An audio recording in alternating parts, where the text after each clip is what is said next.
Então a pessoa trabalhou de 1970 a 1990, certo? Naquela data, o segurado especial tinha previsão de contribuir? Havia uma forma dele contribuir? A Constituição lá antes de 88 dizia como ele deveria pagar? Não. A Constituição de 88 chegou e disse, olha, o trabalhador rural, que é um gênero do qual faz parte o segurado especial, tá? Que trabalhador rural nós temos, aqui tem muito, pessoas que trabalham no corte de cana, são trabalhadores rurais, não segurados especiais, mas são empregados rurais. E a Constituição reduz, por exemplo, em 5 anos a idade para todos os trabalhadores, não só para os segurados especiais. Então quem trabalha, por exemplo, no corte de cana, não precisa chegar aos 65 anos para se aposentar por idade, um homem ou uma mulher aos 60, eles se aposentam com 5 anos a menos. Porque a Constituição, repito, fala em trabalhador rural, não segurado especial. Segurado especial é uma espécie do gênero trabalhador rural. Então, trabalhador rural, nós temos o segurado especial, que é o mais conhecido, temos o empregado rural, temos o contribuinte individual rural, temos o trabalhador avulso rural. Então, são várias modalidades de trabalhador rural e todos eles têm um tratamento diferenciado, especialmente no que toca à aposentadoria por idade, que alcançam com tempo menor. Portanto, antes da Constituição de 88, não existia como há hoje a previsão de o segurado especial, o trabalhador rural, tá? O segurado especial em especial, em destaque aqui, ele deve contribuir em cima do que ele comercializa. Só que nem isso existia antes de 91, antes da 8.213, certo? Não existia nenhuma hipótese do segurado especial recolher. Chegou a Constituição e disse, olha, o segurado especial deve comercializar em cima do que ele... Aliás, perdão, ele deve pagar uma alíquota diferenciada em cima do que ele comercializar, de acordo com a lei. Só que, embora a Constituição fosse de 88, a lei só surgiu em 91, com a Lei 8.213. Então, até a Lei 8.213, não havia previsão sequer do segurado especial pagar. Certo? E o que isso traz como consequência? A própria lei disse que, artigo 55, parágrafo 2º, para ser mais exato, para que vocês entendam melhor. Se não estiverem entendendo, acompanhando, me digam que eu repito, tá? Artigo 55, parágrafo 2º, da 8.213, disse que... Chegamos. Artigo 55, parágrafo 2º. Olha só. O tempo de serviço do segurado trabalhador rural, anterior à data do início da vigência desta lei, será computado independentemente do recolhimento das contribuições, ou seja, sem precisar pagar nada, exceto para efeito de carência, conforme dispuser o regulamento. Então, o tempo que você foi segurado especial antes dessa lei, independentemente de contribuição, serve como tempo de contribuição. E como tal, se você provar que trabalhou de 1970 a 1990 por 20 anos, sem precisar pagar nenhum centavo por isso, o que você vai aproveitar? Você pega esses 20 anos, soma com os 15 que você já tem de carteira assinada e você vai alcançar 35 anos de contribuição, dos quais 15 são de carência, e assim, que benefício você pode obter? Aposentadoria por tempo de contribuição, embora só tenha pagado efetivamente 15 anos. Então, se ele conseguir comprovar esses 20 anos, ele não tiver os 15 anos, vamos supor, só tem 10 desses 15 que você falou, ele pode pagar esses 5 que... Bom, aí é o seguinte, tá? Então imaginemos que ele tem esses 20 e ao invés dos 15 teria 10, né? Tá? Ele precisaria, para se aposentar por tempo de contribuição, mais 5. Concordo? Poderia pagar ele 5 anos atrasados e servir como carência? Depende. Depende de quê? Aí, primeiro aspecto, você identifica quando é que ele pagou a primeira em dia. Porque dos 35, 15 não tem que ser de carência? Aposentadoria por tempo de contribuição dos 35, se for um homem, 30 se mulher, 15 tem que ser de carência. Se ele comprovar aqueles 20 anos, ele tem 20 anos servindo como tempo de serviço, hoje tempo de contribuição, mas não serve como carência. Então ele entra com 20 anos. Você está cogitando que ele teria pagado somente 10, correto? Então teríamos 30 anos, dos quais 10 seriam de carência. Para se aposentar por tempo de contribuição, ele precisa de 35, dos quais 15 são de carência. Certo? Vocês estão acompanhando? Então nós precisamos de 5 anos de carência. Ok? Para fechar os 35 de contribuição, 15 de carência. Bom, tem como pagar em atraso servindo como carência? Depende. Assim, depende inclusive da agência que você for procurar. Porque nem no INSS eles se entendem.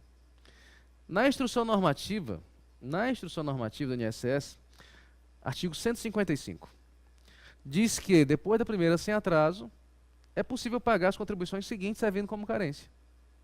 Não interessa quando foram. Ou seja, potencialmente o próprio INSS admite. Então, se tiver esses 10 anos, vamos imaginar que ele parou de contribuir em 2012. Mas ele pagou até 2012 em dia, vamos imaginar, dentro do prazo. Então está em aberto de 2013 para cá.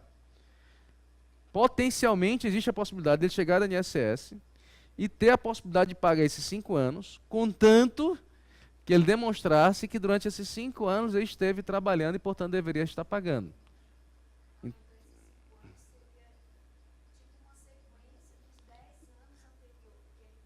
Não necessariamente uma sequência, é só no exemplo que eu estou citando que está coincidindo, tá? Mas teria que ser posteriores à primeira sem atraso, isso é fato. Tem que ter ocorrido a primeira contribuição sem atraso, para depois daí você estar autorizado a pagar contribuições, mesmo hoje atrasadas, servindo como carência. A IN vai um pouco mais longe do que a lei autorizou. Porque, pelo que vimos, se ele fosse pagar hoje por conta própria, que tipo de segurado ele recolheria? Se ele fosse pagar esses 5 anos que estão em aberto, qual tipo de segurado ele se enquadraria hoje? Como facultativo, ele não poderia pagar. Tá? O facultativo, nós temos a seguinte particularidade. O facultativo não pode pagar contribuições anteriores à sua inscrição. Tá? Portanto, se ele nunca trabalhou nesses 5 anos que nós estamos cogitando aqui, ele não pode chegar lá hoje e querer pagar esses últimos 5. Porque ele não tinha nenhuma relação com o INSS. Ele poderia pagar retroativo se ele estivesse em débito com a Previdência. Como é que ele se torna em débito com a Previdência? Demonstrando que estaria exercendo atividade laboral. Portanto, se era por conta própria, que tipo de segurado ele seria? Contribuinte individual. Então, a lei diz que, para fins de carência, em relação ao contribuinte individual, tem que pagar pelo menos a primeira em dia. Certo? Artigo 27 da 8.213. Certo ou não? Vocês estão entendendo o que eu estou falando? Se não tiverem, me digam. Depende, vamos já chegar lá. Olha só.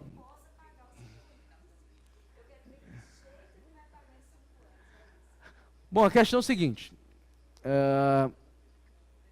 Essa questão é uma das mais polêmicas que a gente tem hoje no direito previdenciário. Por qual razão? Porque, veja só, para o contribuinte individual pagar atrasado e servir como carência, no mínimo, ele teria que ter uma contribuição paga sem atraso. Isso por quê? Volta aqui ao artigo 27. Sem atraso. Olha só. Carência, né? Artigo 27, aqui é a Lei 8.213, tá? Lei de Benefício da Previdência Social. Para cômputo do período de carência, serão consideradas as contribuições realizadas a contar da data do efetivo pagamento da primeira contribuição sem atraso, não sendo considerada para este fim as contribuições recolhidas com atrasos referentes a competências anteriores. No caso dos segurados, contribuinte individual. Então, a rigor, para você contar a carência do contribuinte individual, deixa eu voltar aqui. Para o contribuinte individual começar a contar a carência, você tem que ter pelo menos a primeira em dia. Certo? A partir da primeira em dia, não serão consideradas para este fim as contribuições recolhidas com atrasos referentes a competências anteriores. Anteriores a quê? A primeira em dia. Então, a princípio, olha só, um trechozinho tão pequeno para gerar tanta confusão. Então, poderíamos concluir, e assim concluir em INSS, pelo menos potencialmente, que a partir da primeira sem atraso, Tudo que você pagar serviria como carência. Não interessa quando você pagou. O que interessa é que você estivesse em débito com a Previdência. Essa é a minha leitura. A qualidade de segurado a ser cobrada aqui decorre do exercício de atividade remunerada. Ou seja, a filiação obrigatória. Então vamos imaginar que você tem essa primeira contribuição sem atraso. Certo? Imaginemos que você lá em 2010 pagou a primeira sem atraso. Ok? 2010. Vamos imaginar, justamente em março de 2010 você começou a pagar o INSS. Mas você só pagou a primeira em março de 2010. Lá para cá você nunca mais contribuiu. Ok? Aí você chega hoje no INSS e quer pagar esse tempo todo que está em aberto. É possível? Primeira pergunta. Sim, se você provar. Justamente, você tem que provar que estava trabalhando e, portanto, havia essa vinculação com o INSS. É isso que vai lhe autorizar a pagar em atraso. Se você não estivesse fazendo nada de lá para cá, você não poderia. Porque se você não estava exercendo atividade remunerada, você era segurado facultativo. E facultativo não pode pagar contribuições em atraso antes de estar inscrito. Se ele nunca se inscreveu como facultativo, ele não poderia. Certo? Então, se ele provar que desde abril de 2010 para cá ele está trabalhando, ele poderia sim pagar. Certo? Como é que ele prova? A lei traz todas as respostas. Lá no artigo 55, parágrafo 3º,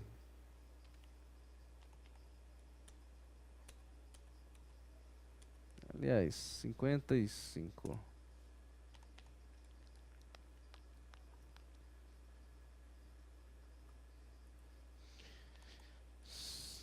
Não está indo. Vamos lá, por aqui mesmo.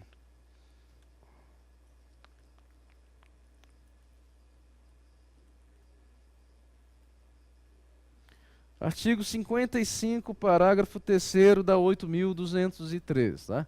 Artigo 55, parágrafo 3º. A comprovação de tempo de serviço ou tempo de contribuição hoje, para os efeitos desta lei, inclusive mediante justificação administrativa ou judicial, conforme disposto no artigo 108, só produzirá efeito quando baseada em início de prova material, não sendo admitido prova exclusivamente testemunhal. Portanto, se você quer provar algum tempo de serviço, seja urbano ou rural, você tem que ter algum documento provando que você estava trabalhando. Se você é advogado, por exemplo, seriam demonstrar que tem ações no seu nome. Você estava pagando o AB, tá? Relatório das suas ações. Então, vamos imaginar que fosse um advogado nessa situação que eu estou cogitando. Então, você chega lá no INSS e diz, olha, está aqui a prova de que eu sempre trabalhei, está aqui a declaração do meu imposto de renda, eu declarei também, então eu quero pagar desde abril de 2010 para cá. É possível? Sim, conforme nós já mencionamos. Tem mais de 5 anos? Bom, não interessa. Você não poderia mais ser cobrado pela Receita, mas você mesmo pagar, tranquilo. Ok? Até aí tudo bem? Agora a grande questão, vai servir como carência? Ou só como tempo de contribuição se estão com atraso?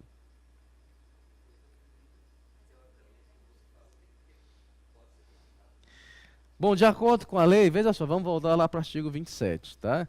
É uma leitura simples, mas que até hoje não tem consenso. O INSS disse que sim, aí depende da agência. Por exemplo, Juiz de Fora fica longe daqui? Não. E lá em Juiz de Fora, por exemplo, eu lembro que eu estava lá ministrando o curso, tinha uma colega que era funcionária do INSS, e lá eles admitem o que eu estou lhes falando aqui. Mas, enfim, varia de agência para agência. Às vezes varia de servidor para servidor. Na mesma agência, você tem um que concede, outro não. Mas pior é na justiça. E vou lhes explicar o porquê. Então, voltemos aqui. Bom, ele pagou a primeira em março de 2010, tá? Nosso exemplo. Março de 2010 foi pago em dia. Então, de acordo com a lei, a contar da data efetiva de pagamento da primeira contribuição sem atraso. Então, se ele pagou março de 2010, começa a partir daí o período de carência. Não sendo considerados para este fim as contribuições recolhidas com atraso referentes a competências anteriores. Anteriores a quê? A primeira sem atraso. Então, se ele quisesse pagar de fevereiro de 2010 para trás, ele poderia, mas não serviria como carência. Então, a própria lei dá a entender que tudo que você pagar depois da primeira sem atraso serviria como carência. Não interessa se foi com atraso ou não. Porque a lei só diz que com atraso não serviria como carência se fosse anterior à primeira sem atraso. Depois da primeira sem atraso, tudo que você pagasse poderia ser aproveitado.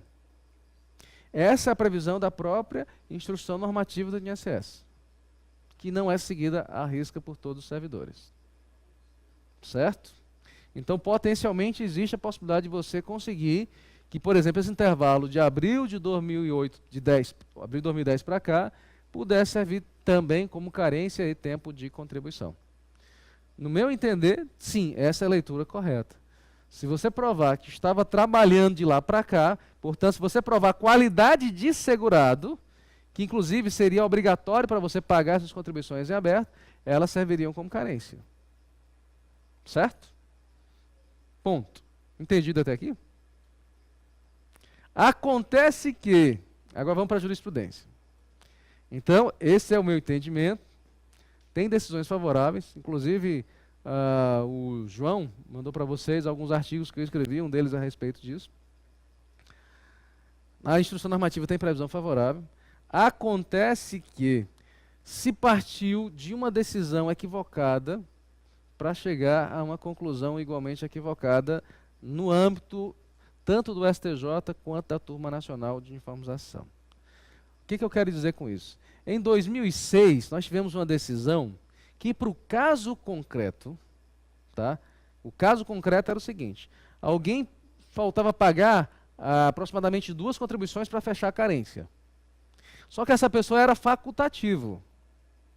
Tá? Era uma dona de casa que estava precisando de 2 contribuições para poder fechar a carência dela. Certo? Ela pagou, só que pagou com atraso. Só que no caso concreto, repito, ela era facultativa. E qual é a diferença de facultativo para contribuinte individual? Como eu já lhes disse, o segurado facultativo não pode pagar contribuições em aberto antes de estar inscrito.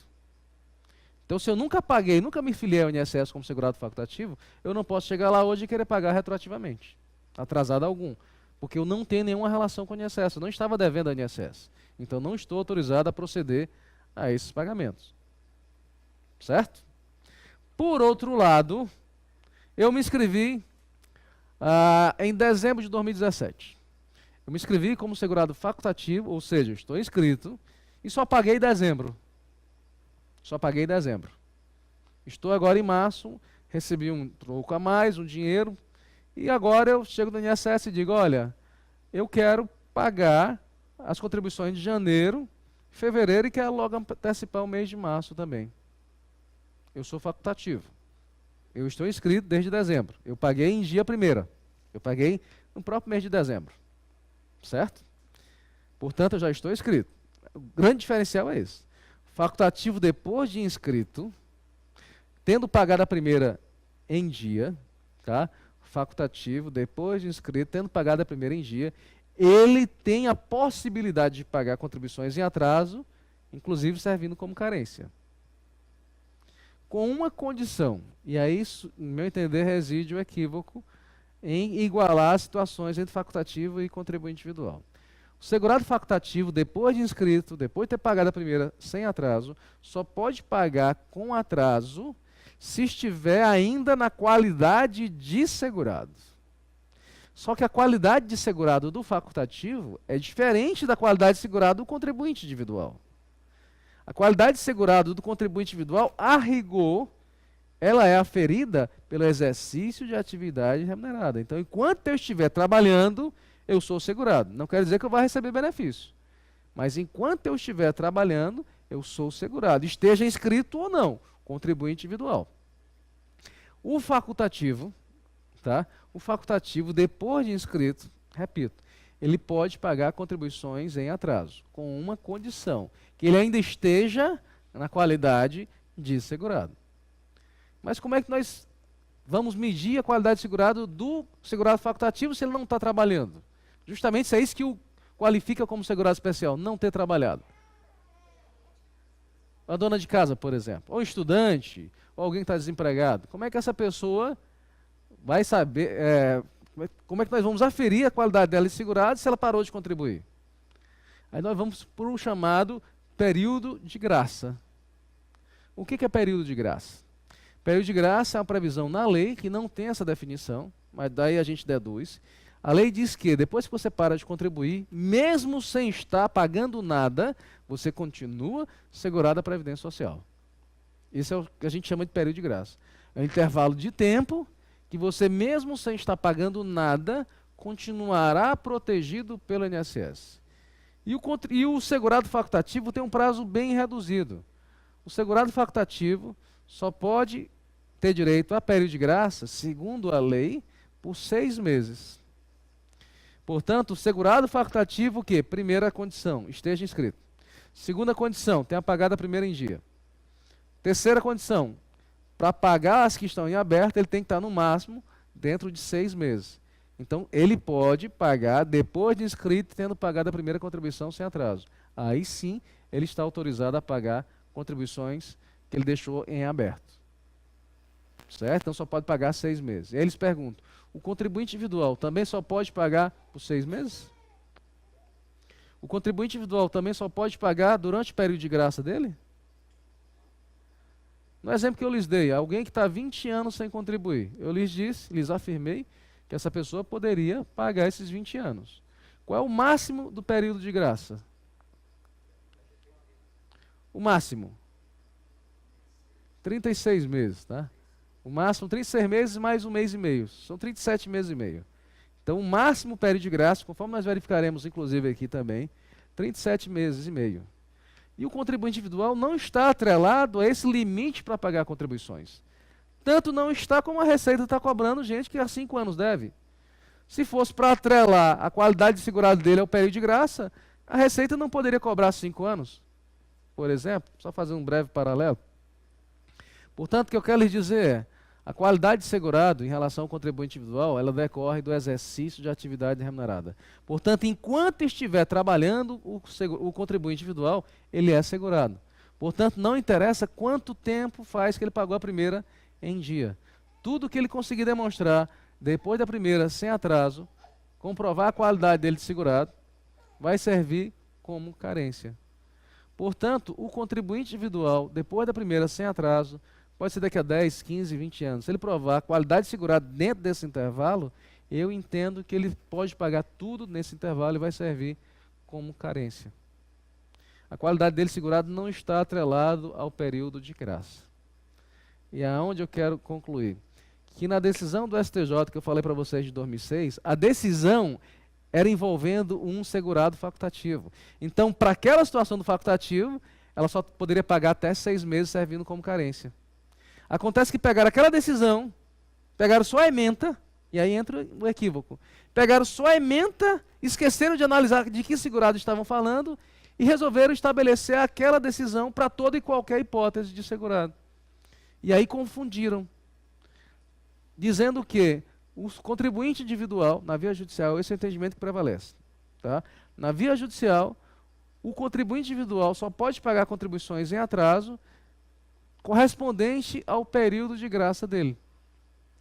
Ou seja, judicialmente, só se admite que o contribuinte individual regularize essas contribuições servindo como carência, no máximo por 36 meses. Passou desse intervalo, eles entendem que o contribuinte individual até poderia pagar, mas não serviria mais como carência. O que é um equívoco, repito, por qual motivo? Porque eles partiram de uma decisão que envolveu somente o facultativo. Eles não teriam como igualar essas duas condições. A qualidade segurada do contribuinte individual decorre do exercício de atividade remunerada. Então, depois da primeira em dia, enquanto ele provar que era segurado pelo exercício da atividade remunerada, não importa quanto tempo passou, ele poderia pagar todas essas contribuições servindo como carência. Portanto, fechando o nosso exemplo, se ele pagou em março de 2010 em dia, hoje, março de 2018, eu entendo que ele poderia pagar todo esse intervalo servindo não só como tempo de contribuição, mas também como carência, porque ele teria pago a primeira em dia e as contribuições que ele quer pagar são posteriores à primeira em dia. O que a lei veda é que contribuições anteriores à primeira em dia, que foi em março de 2010, pudessem ser aproveitadas para carência.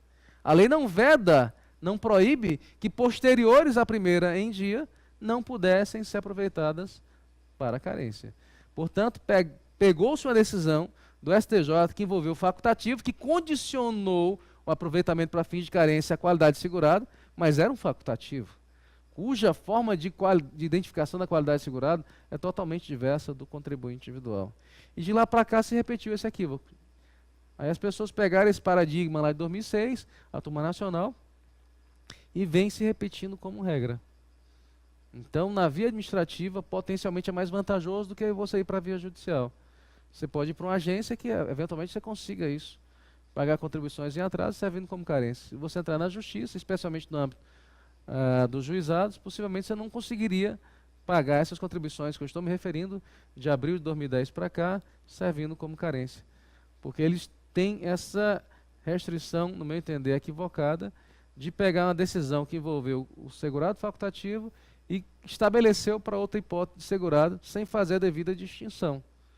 O contribuinte individual, repito, a qualidade dele segurado não está necessariamente atrelado ao período de graça. E a tamanho equívoco, é só fazer um simples cálculo.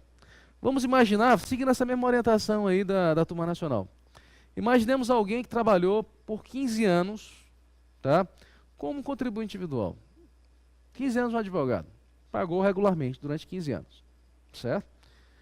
Parou de contribuir. Parou de contribuir. Ele está 3 anos sem trabalhar. Certo?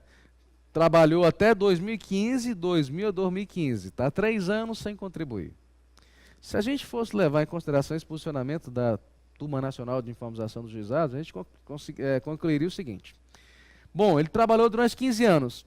Ele estava desempregado durante esse intervalo, imaginemos, tá? De 2015 para cá ele ficou desempregado. Ele tem prova disso. Ele, por exemplo, procurou o SINE, Sistema Nacional de Emprego. Tá? A busca do SINE é uma das hipóteses que o próprio INSS admite para você ter 12 meses a mais de período de graça. Tá? Mais à frente eu vou tratar sobre isso. Em suma, ele teria direito a 3 anos de período de graça. Então imaginemos alguém que trabalhou até março de 2015, procurou o SINE, mas não conseguiu ocupação. Tá? SINE, Sistema Nacional de Emprego. Tá? Sistema Nacional de Emprego, um órgão vinculado ao Ministério do Trabalho, onde você busca justamente a ocupação. Certo? O INSS admite a busca do SINE como uma das formas de você provar que estaria desempregado. Então, para o próprio INSS, você teria 36 meses de período de graça, que é o máximo. Certo? 36 meses. Aí ele chega hoje, vamos imaginar que ele tivesse 36 meses. Ele chega hoje no INSS e diz, olha, eu quero pagar esses últimos 36 meses que eu fiquei desempregado. Isso seria possível? Ele estava desempregado. Tá? Ele provou que estava desempregado. Provou. 3 anos desempregado.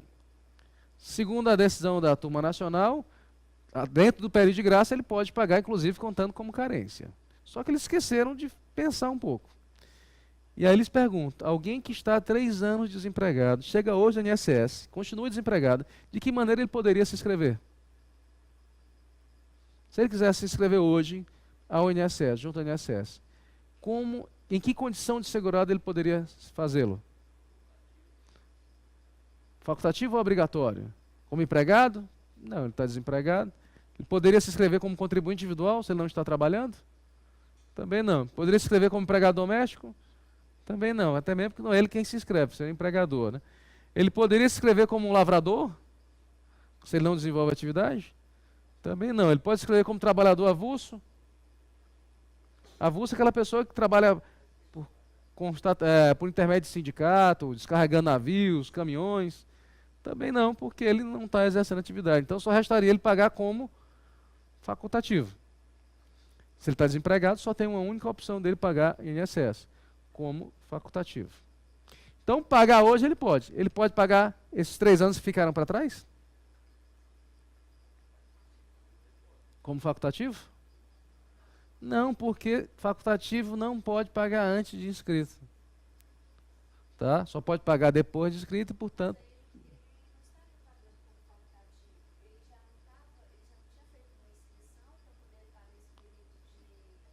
Mas ele se inscreveu lá no passado como contribuinte individual. Se ele não estava trabalhando, ele só tem uma opção de recolher como facultativo.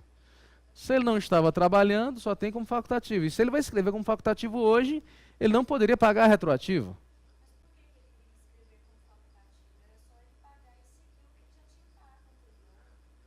Mas para ele pagar, ele tem que demonstrar exercício de atividade. Segundo a lei, não é qualquer pessoa que pode escrever como contribuinte. Para pagar atrás, ele tem que comprovar por meio de início de prova material, mas prova testemunhal. Então não é só chegar e dizer, olha, eu trabalhei por conta própria ou durante os últimos 3 anos. Cadê a prova? Então ele teria que provar. Tá? Portanto, o que eu quero lhes dizer é, ele não poderia pagar de forma retroativa porque a lei não autoriza. Mas a jurisprudência diz que, se ele tiver no período de graça, ele poderia pagar, inclusive, para fins de carência. O que é um equívoco, porque ele sequer poderia pagar, muito menos servindo como carência. Mas essa é a orientação jurisprudencial. Diz que se tiver dentro do período de graça, ele pode pagar de forma retroativa e vai servir como carência. Sendo que não existe essa possibilidade se ele tiver ficado desempregado. Portanto, o que eu quero lhes dizer é, partiu-se de uma premissa equivocada, envolvendo o segurado facultativo, e se estendeu indevidamente ao contribuinte individual. O próprio INSS diz que, enquanto mantida a qualidade de segurado, o contribuinte individual pode pagar atrasado, não interessa quanto. Quanto tempo faz que ele parou de contribuir. Isso porque o vínculo que se mantém com a Previdência decorre do exercício de atividade remunerada. E decorre automaticamente, e deixa eu lhes mostrar de onde eu deduzo isso até. Olha o que diz a Instrução Normativa 77, como já lhes mencionei. Instrução Normativa 77 de 2015, logo nos primeiros artigos, ele traz de forma muito clara isso. Inclusive ele vem dizendo aqui, olha só, artigo 2º, artigo 2º, aliás, da IN 77. São segurados obrigatórios no sentido de ter que pagar a Previdência. Todas as pessoas físicas, como já lhes falei, não existe segurado pessoa jurídica. Filiados ao regime geral de Previdência Social nas categorias de empregado, trabalhador avulso, empregado doméstico, contribuinte individual e especial. Então são 5 categorias de segurados obrigatórios. E, para quem não exerce atividade, mas quer participar da Previdência, justamente em observância ao princípio da universalidade da cobertura e do atendimento, é que surgiu a figura do facultativo. Então, são situações conflitantes. Ou você é obrigatório, ou você é facultativo. Ou você está trabalhando, ou não está trabalhando. Se não está trabalhando, só tem uma única opção, como facultativo. Se está exercendo atividade vinculada ao regime geral, você vai ser um desses 5 aqui. O empregado, o trabalhador avulso, o empregado doméstico, o segurado especial, o contribuinte individual. Por sua vez, é segurado facultativo maior de 16 anos que se filiar ao regime geral mediante contribuição. Então aqui é justamente para aquela pessoa que não está exercendo atividade, mas tem interesse em pagar o INSS.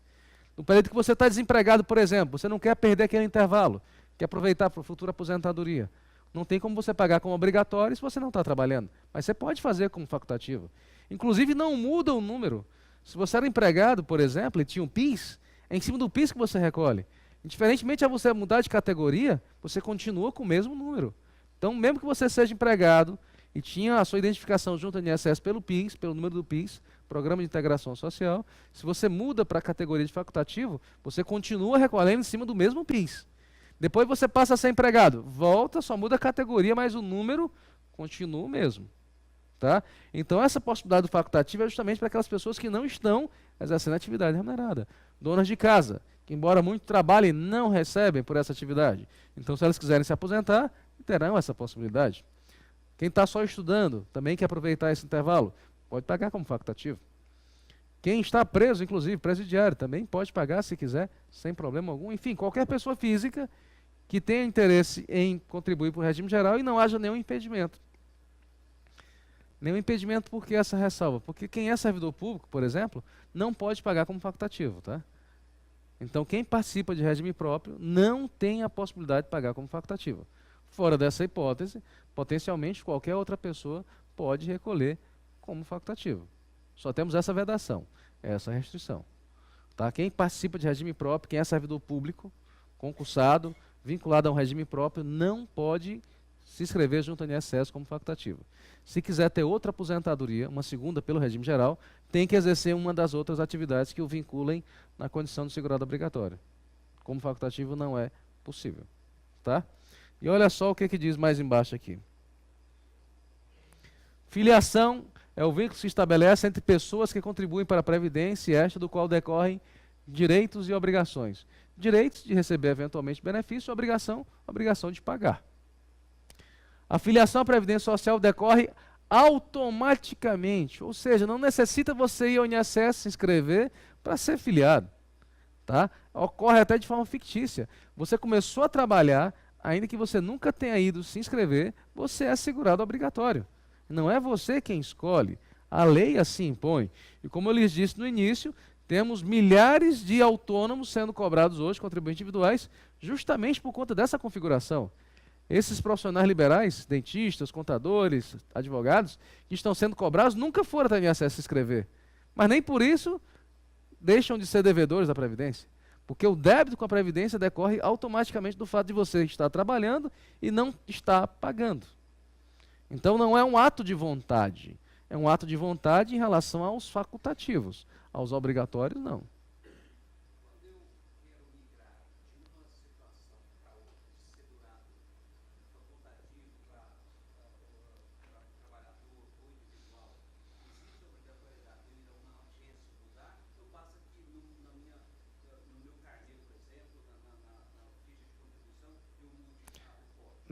É necessário que você vá até lá regularizar, tá? Para identificar pelo código de recolhimento, até para saber qual é a situação realmente que você está desenvolvendo hoje. Porque se você continuar como facultativo, embora você mude o código lá, mas para o INSS você continua como facultativo, né? Mas ele não faz essa leitura? Não. A rigor não. Tá? Você terá que ir lá e a qualquer tempo você pode fazer essa situação, essa alternância, inclusive. Tá? Inclusive aqui mais à frente ele diz o seguinte, ó.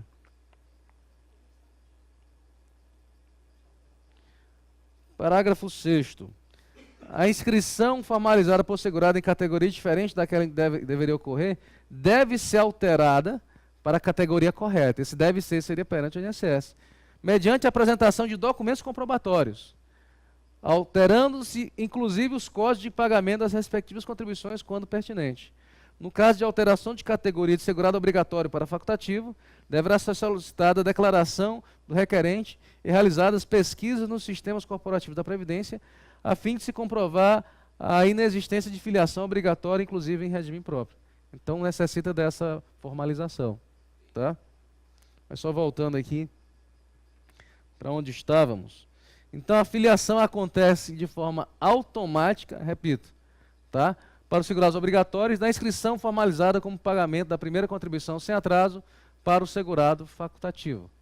Portanto, aqui nós temos uma distinção, inclusive, em relação ao facultativo. Veja que o facultativo, para ser considerado segurado, ele tem que se inscrever e primeiro pagar a contribuição. O obrigatório, não. O obrigatório passou a trabalhar e exercer atividade remunerada, ele passa a ser segurado obrigatório, ainda que nunca tenha ido ao INSS. Então a lei trata de forma totalmente diferente o segurado facultativo do obrigatório. Tá? O obrigatório, inclusive, conforme já mencionei, tem um período de graça bem menor do que os obrigatórios. Esse período de graça dos 36 meses não alcança, a rigor, o facultativo. O facultativo, como regra, só tem direito a 6 meses. Por isso a necessidade de você corretamente se inscrever. Os obrigatórios podem ter até 37 meses e meio de período de graça. Os facultativos, como regra, só terão 6 meses mais 45 dias. Então é fundamental que você se inscreva corretamente. Até mesmo, vamos imaginar, quando você vir a precisar de algum auxílio-doença, a Previdência precisa saber qual é a profissão que você desenvolvia, porque para o auxílio-doença a incapacidade é pela atividade habitual. Então por isso que é necessário que você coloque a profissão que você realmente desenvolve. Porque é em cima daquela profissão que o INSS tem conhecimento que o médico vai fazer a correlação se você está ou não incapacitado. Certo? Então, a rigor, é obrigatório que você esteja corretamente inscrito, inclusive para esse propósito, inclusive para poder pagar ou não contribuição em atraso. O facultativo, como já lhes disse, depois de inscrito só pode pagar por até 6 meses. O obrigatório não tem limite algum, como nós já cogitamos. Ele pode pagar prestações que estão há 10, 15, 20 anos em aberto. A qualquer tempo ele pode pagar, contanto que ele demonstre que estaria exercendo atividade remunerada. E aí, como já lhes disse, a lei disciplina que é necessário você ter início de prova material para demonstrar aquela situação, aquela vinculação, aquele exercício de atividade remunerada. No caso que eu mencionei no início, do lavrador, 1970 a 1990, Ele vai precisar de início de prova material? Com certeza. Bom, mas ele tinha pouca idade, ele só tinha 16, 17 anos. Como é que ele vai provar se ele não tinha documentos em nome próprio? O próprio INSS admite, a jurisprudência também, que você se valha de documentos em nome, por exemplo, dos seus pais. Se a terra, como eu cogitei, era dos pais, ele pode pegar o documento da terra, dos pais, e servir para eles. O certificado de alistamento militar, vamos imaginar que aos 18 anos ele foi se alistar e colocou que era agricultor. Aquele documento também é início de prova material. Ah, mas ele só tem um documento, vamos imaginar, dos 18, ele quer provar dos 12 aos 20. Então ele quer provar dos 12 aos 20, mas só tem um documento quando ele já tinha 17 anos e meio, que foi o certificado de alistamento. Esse documento pode servir tanto para frente quanto para trás? Com certeza. O que vai fazer a diferença? A prova testemunhal. Aí vocês poderiam me perguntar, mas pode reconhecer tempo com 12 anos? Não são 16? Aí vocês têm que lembrar que, de acordo com a data que você prestou o serviço, é que você vai observar a idade.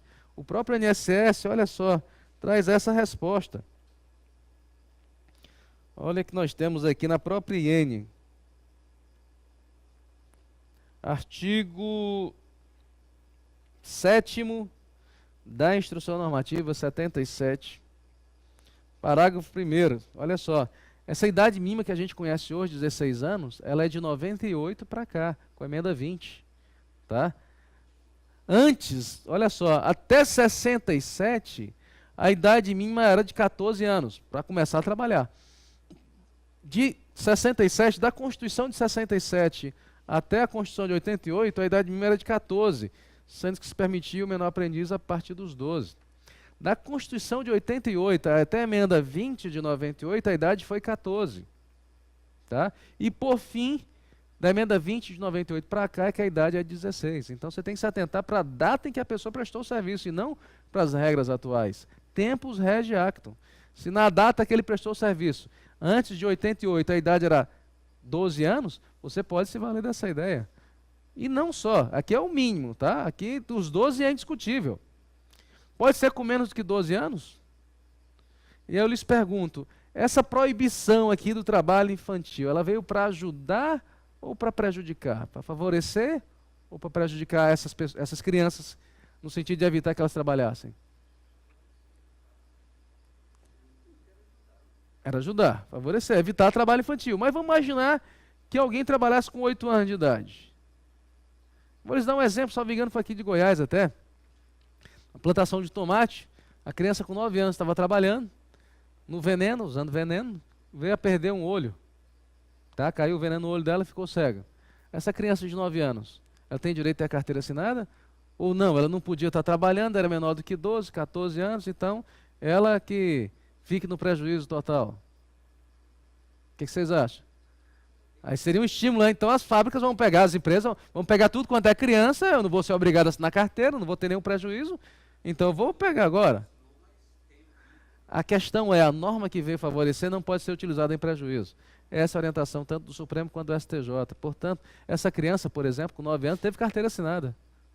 Aos 9 anos de idade. Afinal, ela não poderia ser duplamente prejudicada. Ter perdido a infância, em ser obrigada a trabalhar, até mesmo porque a fiscalização falhou, e ainda não ter o seu tempo computado para fim de aposentadoria.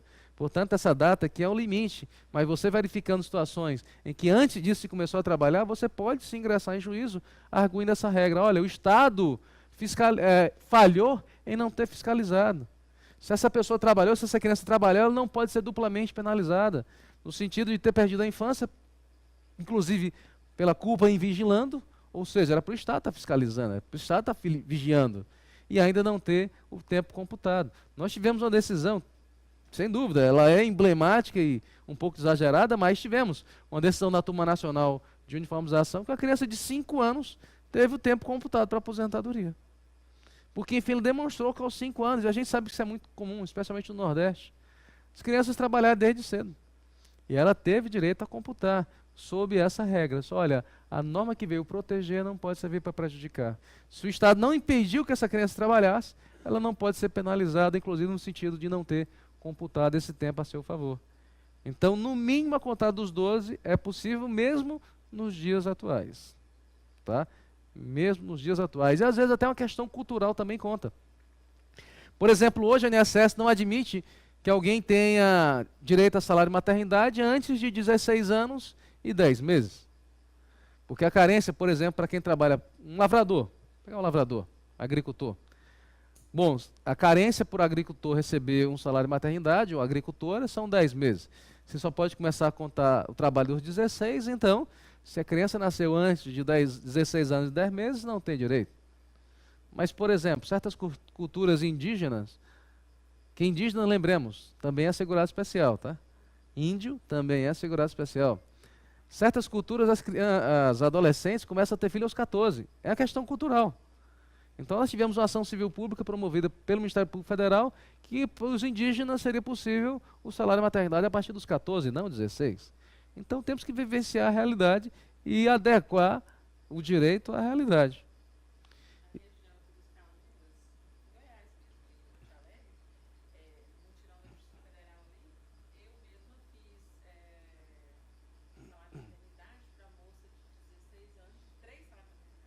Olha aí. Então temos exemplo, Calunga, né? Quilombola não, é quilombola, né? Então, perfeito. Então, 16 anos, 3 salários de maternidade. Porque a questão é essa. Não era para estar trabalhando, mas se está trabalhando, então ela não pode ser penalizada indevidamente. O INSS não paga, tá? Isso é fato. O INSS não reconhece. Mas na justiça, certamente, né? Tranquilo, sem sombra de dúvidas. Olha aí. Tá vendo? 12 anos, né? Ainda trabalhou muito mais tempo do que precisava, né? Trabalhou 41 anos. Tá em... Enfim, o próprio INSS admite, tá? Na própria instituição normativa. E repito, haverá informações que vocês só vão encontrar aqui na IN. Isso aqui não está na lei, não está no decreto. Só tem na IN essa informação. Assim como tem... E aí eu lhes pergunto, vocês que são também da área trabalhista, contrato nulo, aquele sem concurso público, a gente sabe que infelizmente ainda acontece muito, né? Muitas prefeituras se valem disso. Contratar a pessoa sem concurso público, muito politicagem mesmo. Essa pessoa tem direito a contar esse tempo para fim de aposentadoria? A pessoa trabalhou 20 anos para um município de forma irregular. Contrato nulo. Aí chega o Ministério Público e bate, vamos regularizar essa situação aqui, faz um termo de ajustamento de conduta, rescinde aquele contrato ilegal, mas a pessoa trabalhou 20 anos. Inclusive tinha recolhimento para o INSS, mas é nulo.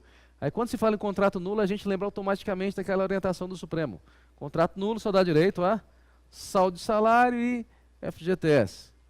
Bom, e o tempo que ela trabalhou? E as contribuições que ela recolheu? Ela era assegurada da Previdência Social? Mesmo não sendo concursada? Bom, como já lhes disse, se você é pessoa física, está trabalhando, está recebendo, não é vinculado a regime próprio, você obrigatoriamente será vinculado ao regime geral. É diferente no caso dela? Não necessariamente. E aí eles perguntam, vocês teriam direito de averbar esses 20 anos de contrato nulo? Olha só o que o INSS diz a respeito. O próprio INSS. Artigo 10 da IN, só tem na IN também essa informação, tá? Artigo 10, parágrafo 7º. Artigo 10 da IN, tá? IN 77 de 2015, parágrafo 7º. O contrato de trabalho considerado nulo produz efeitos previdenciários até a data da sua nulidade, desde que tenha havido a prestação efetiva de trabalho remunerado, observando que a filiação à Previdência está ligada ao efetivo exercício da atividade na forma do artigo 20 do Regulamento da Previdência Social, Decreto 3.048, e não a validade do contrato de trabalho, porque, enfim, era um segurado obrigatório. Portanto, o próprio INSS admite que contrato nulo também gera efeitos previdenciários. Então esqueçam essa orientação, que é para estar superada, embora a gente ainda encontre resistência. Mas se o próprio INSS assim disciplina, por que a justiça será mais rigorosa? Essa é a orientação que eu também quero que vocês assimilem. Toda vez que nós tivermos uma orientação mais vantajosa praticada no INSS, a justiça, como regra, não pode exigir mais do que o próprio administrador. Especialmente se não tem nada de ilegal nessa conduta. E aqui não é diferente. Tá? Aqui não é diferente. A lei é bem clara, toda pessoa que exerce atividade remunerada é vinculada ao regime geral. Então não teria lógica alguma não acontecer isso também na via judicial. Certo? Intervalo? Então beleza, a gente faz um intervalo. Quanto tempo é? Então tá, daqui a 15 minutos a gente volta. Inclusive com a decisão bem interessante do STJ, não sei se vocês souberam, acerca do auxílio acidente. Vocês conhecem o auxílio acidente?